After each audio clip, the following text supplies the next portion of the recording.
Hello friends, today our topic is, does the brain need carbohydrates? Our brain is constantly working to help us make decisions, speak, read and perform many other important functions. It's also responsible for several involuntary processes including breathing, regulating body temperature and secreting hormones. The brain needs a consistent supply of energy in order to perform these essential functions. It mainly uses glucose as fuel for energy. However, does the brain really need glucose from carbohydrates to function properly? What happens when you did not eat carbohydrate? According to healthcare professionals, the brain needs between 110 to 145 grams of glucose per day to function properly. Most people who follow a high carb diet provide their brains with an abundant supply of glucose. However, what happens when you eat less than 108 grams of carbohydrates per day or even no carbs at all? Does your brain starve? Absolutely not. Our muscles and liver store glucose in the form of a glycogen and glycogen of glucose. When you don't eat carbs, glucose in the liver is broken down into glucose and released into the bloodstream to prevent low blood glucose levels, while more glycogen is stored in the muscles than in the liver. It stays in the muscles to meet their demand for energy and it can't be broken down and released into the bloodstream to prevent low blood glucose level.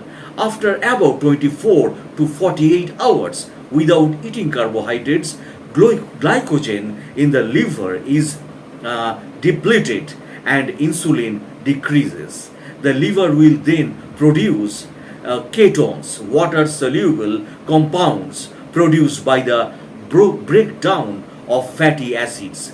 So, ketones are produced from the fat you eat or movement of stored body fat, and ketones can penetrate the blood brain barriers.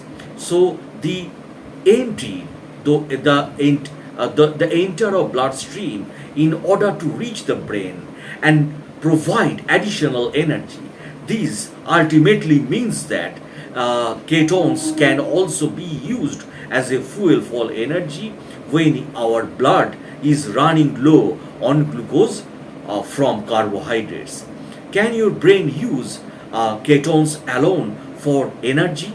Our brain always needs some glucose for energy. However, healthcare professionals have shown that for several people following a ketogenic diet, ketones can be used to meet up to 70% of the brain's energy need. As for the rest of our brain's energy needs, your liver can produce the glucose it needs through a process known as glycogenesis. Thus, the liver can meet the brain's energy needs through stored glucose, the production of ketones or glycogenesis.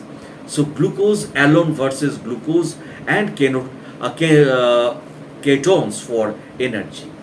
If you follow a moderate carb to a high carb diet, your brain may not be properly adapted to use ketones as fuel for energy. Therefore, glucose will be the main source of energy for your brain. However, when your body has adapted to following a low carb or carb free diet, the brain can easily use ketones to meet the brain's energy need, and the liver can make as much glucose as it needs to meet the rest of your brain's energy needs in order to function properly. So be healthy, my friends. Have a good day and thanks for watching my video.